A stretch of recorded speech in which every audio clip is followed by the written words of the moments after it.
अ, राजकारणावरती एखादा व्हिडिओ बना, तर आज आपण राजकारणावरती बोलू काही या विषयावरती एक छोटासा व्हिडिओ बनवण्याचा प्रयत्न करत आहे. एक उदाहरण तुम्हाला सांगतो, की एखाद्या माणसाचा व्यवसाय जर चांगला चालत असेल, तर त्याला कशा पद्धतीने खाली खेचलं जातं. तर एक 30-35 वर्षाचा तरुण असतो, अत्यंत कमी वयामध्ये तो एक चांगल्या प्रकारचा व्यवसाय करतोय. व्यवसायाच्या माध्यमातून त्याच्याकडे चांगले पैसे जमा होतात आणि समाजामध्ये एक चांगल्या प्रकारचं नाव सुद्धा त्याचं होतं. पण काही लोकांना त्याचा झालेला विकास, त्याची झालेली प्रगती आणि व्यवसायामध्ये त्याने गेलेली जी गगन भरारी असते, ते काही लोकांना देखवत नाही. आणि म्हणून ते ठरवतात एक दिवस, की आता याला कशा ना कशा पद्धतीने रोखलं पाहिजे.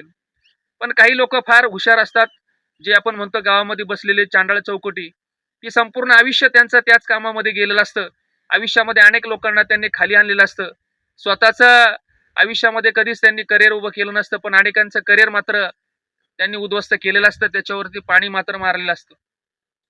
मग त्या तरुणाच्या बाबतीमध्ये समाजामध्ये एक चांगल्या प्रकारचं वातावरण तयार केलं जातं, की हा जो तरुण आहे खूप चांगला आहे, खूप दाता आहे, दानशूर आहे. अशा पद्धतीने त्याच्याबद्दल प्रतिमा तयार केली जाते. आणि 1 वर्षानंतर ग्रामपंचायतीचं इलेक्शन असतं आणि ती चांडाळ चौकडी त्यांच्याकडे जातात आणि त्याला सांगतात, की अशा-अशा पद्धतीने बाबा आता तूच ह्या गावचा चेहरा-मोहरा बदलू शकतो, तूच या गावचा विकास करू शकतो आणि तू पुढे आला पाहिजे. अशा पद्धतीने त्याच्या डोक्यामध्ये भरवलं जातं आणि मग वर्षभरापासून सगळा खर्च चालू होतो. जे काही मित्रपरिवार आजूबाजूला जमा झालेले असतात, मग त्यांचं त्या ठिकाणी असलेलं त्या चमचे लोकं असतात, त्यांचं सगळं खाणं-पिणं आणि मग त्यांना खाणं-पिणं मिळाल्यानंतर ते चमचे लोकं सुद्धा त्याची वाहवा चांगल्या पद्धतीने करायचे. पुढे ग्रामपंचायतीचं इलेक्शन लागलं. त्याच्यामध्ये एक चांगल्या प्रकारचं वातावरण तयार झालं. जिथे 20 लाख रुपये खर्च करायचे असतात, तिथे 5-50 लाख रुपये खर्च होतो. पॅनल निवडून येतं. पुढे सरपंच पदासाठी सुद्धा 2-4 पैसे खर्च अधिक केले जातात आणि तो गावचा सरपंच होतो. पुढे 1-2 वर्ष उलटून जातात. उलटून गेल्यानंतर त्याच्याबद्दल बऱ्याचशा काही गोष्टी अफवा पसरवण्यात येतात.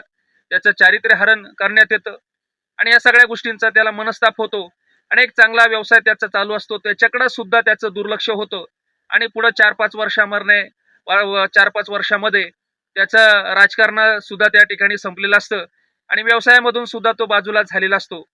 तर अशा पद्धतीने चांडाळ चौकटी ज्या असतात त्याचा काटा काढतात आणि मग राजकीय क्षेत्रामध्ये करिअर करत असताना स्वतःच्या हिमतीवरती, स्वतःच्या बळावरती आणि जी लोक आपल्या सोबत आहेत ती सर्वच लोक आपल्या सोबत असतील असं काही नाही आणि जी लोक आपल्या सोबत नाही ती सर्वच लोक आपल्या सोबत नाही असं काही नाही. आणि म्हणून राजकारणामध्ये उतरत असताना या सगळ्या गोष्टींचा आपण विचार केला पाहिजे. राजकारणामध्ये असलेली जी चांडाळ चौकटी आहे त्यांच्यापासून आपण बाजूला राहिलं पाहिजे किंवा त्यांना ओळखलं पाहिजे आणि समाजाची सेवा जर तुम्हाला करायची असेल, राजकारणाच्या माध्यमातून अत्यंत हुशारीने तुम्ही करणं गरजेचं आहे. माणसं तुम्हाला ओळखता आली पाहिजे. जर तुम्हाला ओळखता नाही आली, तर निश्चित ही चांडाळ चौकटी तुम्हाला तुमच्या आयुष्यातून उठवल्याशिवाय राहणार नाही. आणि म्हणून अनेक तरुण पिढी जी आहे, ती राजकारणामध्ये येण्याचा प्रयत्न करत आहे. परंतु राजकारणामध्ये आल्यानंतर त्यांना आयुष्यामध्ये पुढे जाता येत नाही. आणि म्हणून ह्या सगळ्या गोष्टींचा आपण विचार करा. आज या छोट्याशा व्हिडिओच्या माध्यमातून राजकारणावरती बोलू काही या विषयावरती एक छोटंसं मनोगत माझं व्यक्त करण्याचा मी प्रयत्न केलेला आहे. तर एवढंच या निमित्तानं सांगतो. धन्यवाद. जय हिंद, जय महाराष्ट्र, जय जिजाऊ, जय